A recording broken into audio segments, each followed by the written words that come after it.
I am here with Cheryl Becker, and she is the president of eCreate Stitches. And not only is she a seamstress, but she's got 5 kids. So I want to know, how do you stay clutter free and how do you stay organized and run a business and a household and all the things? So please help me welcome Cheryl Becker, this happy place that you're in right now. Tell me how it fits in with the overall big picture of the family life. Is this a bedroom that has been renovated or is this something else? No, this is in our shop. We have a nice sized shop on our yard, and this is the upper floor. There's 2 floors on it. It was just a big open space, and when I started working with eCreate Stitches, my husband and I were both working up here, and eventually we decided that we needed some walls between us so that we could focus and concentrate on what we were doing. So we just put up some temporary walls. Now I have my own little space here with my sewing machine and computer, and this is where I can come and doing sewing or at my computer, and I'm not doing laundry in between. I'm not cooking or nothing. I'm just here to do this. I love that.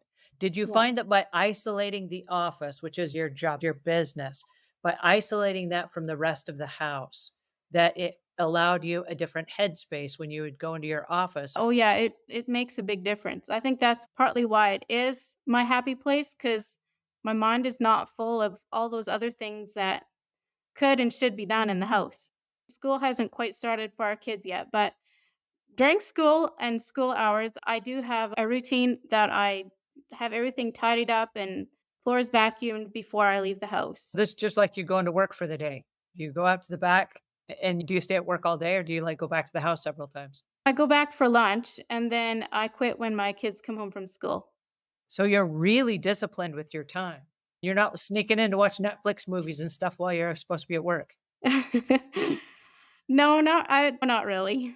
All right. So my question then is when you have a home business, because I know a lot of people that we're working with right now have home businesses. And that's one of the reasons that they have extra clutter in their homes because they're working from home and I don't have time to go out. I will just have it drop shipped to my house. They have packages from Walmart and Amazon and all the different places shipped to their home.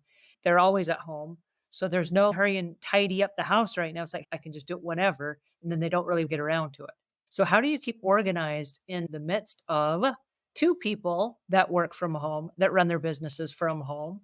Well, I guess to me, I've created like a system for myself of just like, these are the things I do when I get up. These are the things that for sure, when my kids go to school during the holidays, it gets a little unorganized. But I think that even having a system during school helps when there is no school, just because you can't help but keep on with your system. And just having routines that are not binding, but eventually become like a habit that you just do it without thinking. So walk us through just a typical day. So you get up at what time in the morning? What does the first part of that system look like?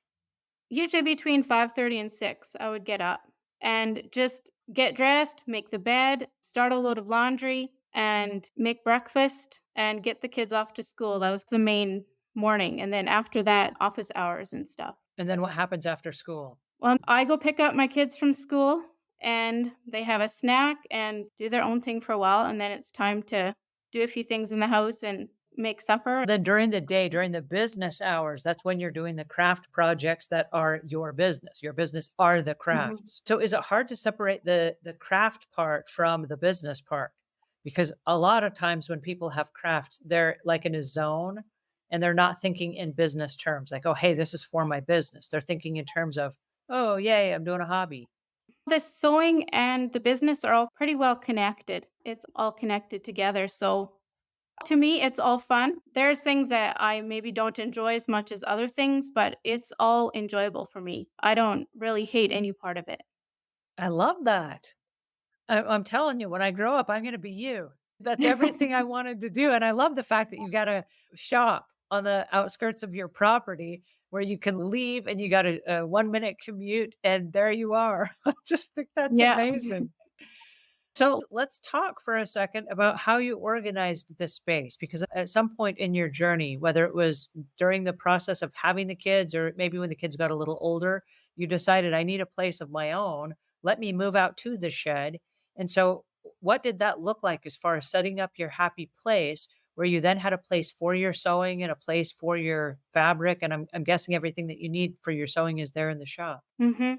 When we decided to do this selling patterns and stuff, I had actually moved my sewing out here just to be with my husband because he was working in his office out here. I was like, I'll just move it out here and I can sew and be close. And so it kind of started like that. And then I started selling the pattern thing. And then it just evolved into what it is now. Is there ever a time when maybe you did or did not have enough room for your stuff and you had stuff in 2 places, 3 places? Was it always, "I just have enough space right now for my fabric"? How did that work for you as far as making a space for the crafts and your business stuff? Yeah, I've had my sewing in several different places. I did have it in a little room in our house. It was quite little, and I did still have to store fabric other places too. And I still actually have a bit of fabric in the house as well. I store most of my fabric here in the office. Are you just only using what you have now? Is there a chance that you would go buy new fabric? What is the turnaround for your type of business? Because every time I would go into a store, if I saw fabric, it just sucked me in, and I was like, "Oh my gosh, that's a really pretty piece of fabric that I don't have yet." Well, for me, the lucky thing is that I don't have fabric stores very close by. Uh, So either I'm buying online or when I go to the fabric store 2.5 hours away. I do have quite a stash right now. And because I'm limited on space, I just figured, hey, I'll have to use what I have now and then buy again when I need more. Thank you for sharing this with us today. I'm gonna leave links in the notes as well to your stitches.com. I hope you guys, if you're not seamstresses, I hope you guys reach out to friends of yours that are and make sure they get a free pattern because I think that it would be awesome if Cheryl's dresses were made. I think that would be so awesome.